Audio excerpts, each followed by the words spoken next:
So apparently, some people don't know the difference between nightmares and flashbacks because someone sent me a message and told me to get over my PTSD and that if they had flashbacks, they would just deal with it and snap out of it.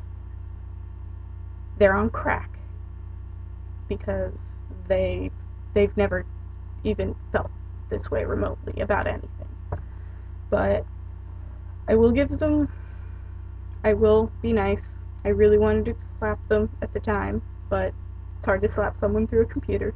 So, the difference between nightmares and flashbacks is that nightmares you can wake up and realize where you are and that it wasn't real. With flashbacks, you can't do that. It's as if it's happening right now. You can feel the things you would feel if it was really happening, like if someone touched you or smelled something. That's all recreated within your mind. And another difference is that you have no time sense. So if you're having a flashback, it could go on for hours and you could just be totally out of reality.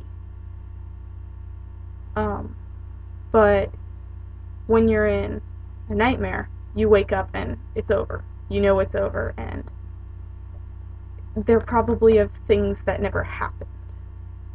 With flashbacks, they're of things that have happened, and so they're memories, basically, that your mind is just trying to go, what the hell? Why'd this happen? How do we get this to not happen again? Kind of thing. And so when you're having a flashback, you completely leave reality in most cases. I know I do. Kind of had an experience where I was over at someone's house recently and I had a really bad day and I kind of knew I was like slipping away into flashback land. Yes, I call it flashback land. It's a real place inside my head, at least. Alright, anyway. So I was kind of slipping away and I knew I was, and so I was actually having a conversation with a couple people and I just pretty much got up and left the room and went into my friend's bedroom and I pretty much curled up in a ball and plugged my MP3 player into my ears and pretty much like within a minute, like I was having flashbacks and I know I started crying somewhere in there and I was shaking really bad and I'm not sure exactly how long it'd been since I'd been like that, but my friend came into the room and I don't know how long she was standing there because I was really that far gone. But she put her hand on my shoulder and I kind of freaked out at that a little. And like I glanced at her for like a tenth of a second to see who it was, and then I kind of went back into my little flashback land. And I know at some point she went and got her mom because she really didn't know what to do with me. And then they pretty much sat there until I calmed down. And I'm guessing it was like half an hour or 45 minutes where I was off in La La Land. Except La La Land is much funner. Anyway,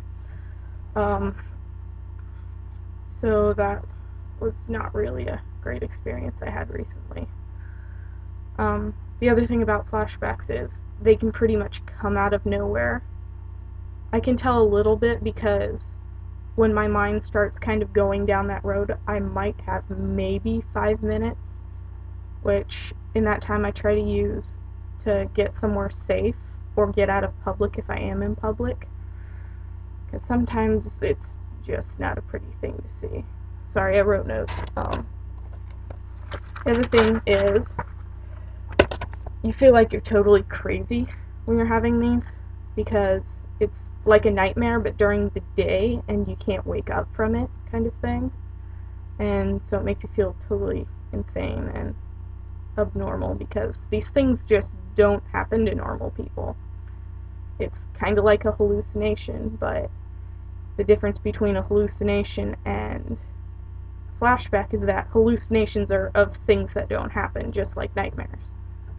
And flashbacks are of things that have happened, but makes you feel like you're living in a horror movie you can't get out of.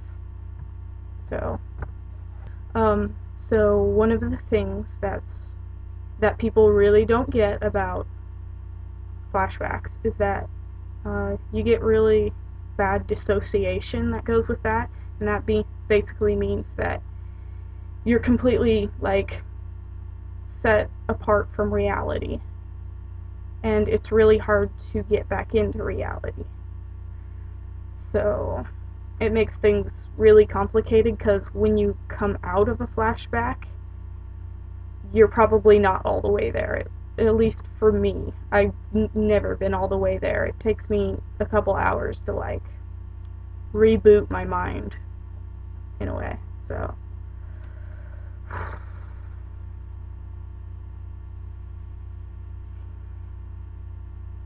yeah, and my suggestion to anyone else who has flashbacks is that stay away from sharp objects if you've ever had a problem with that. That's why I said safe place earlier, because I have this tendency when I get really upset in my nightmares, or in my flashbacks, that even if I don't remember doing it, I'll like wake up with a bunch of cuts and I'll be like bleeding everywhere, and it's not fun. And yeah, giving stitches to yourself is not fun, so I wouldn't suggest it. So, and somewhere in the last few days I came across a quote that I kind of thought was relevant. It's by Katie Harrison. She's an Olympic gold medalist from the United States, and I believe she's a gymnast.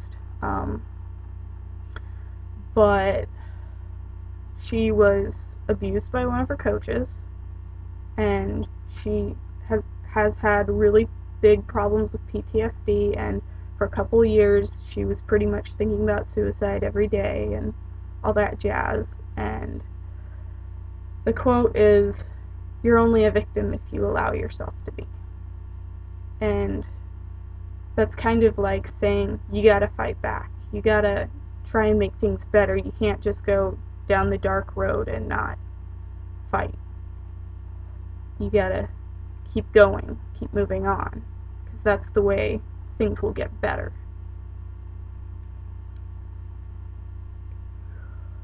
So yeah, that's about everything.